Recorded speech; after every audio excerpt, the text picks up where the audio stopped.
কেননা দুই বাধা আমাদের ভিতরে আছে, এটাকে সব সময় কাটাইতে হবে। একটা হলো মনের বাধা, আর একটা হলো শয়তানের বাধা।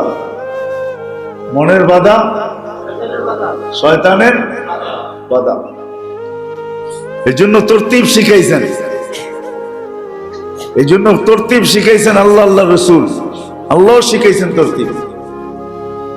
চলেন আগের হাদিসটা শুনলে মনে হয় পরেরটা বোঝা সহজ হবে। আল্লাহ যখন আরশ বহনকারী ফেরেশতাদেরকে বলতেছিলেন আরশ উঠাও, তো ফেরেশতারা বলতেছিলেন কাইফা আতাহাম্মাল আল্লাযী আলাইহি ইজ্জাতুকা ওয়া জালালুক, আল্লাহ যেটার উপরে আপনি স্বয়ং উপবেষ্টিত ওটা আমরা উঠাবো, তো উঠাবো কি করে?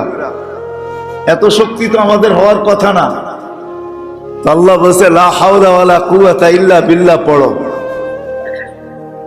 লা হাওলা ওয়ালা কুওয়াতা ইল্লা বিল্লাহিল আলিয়্যিল আযীম।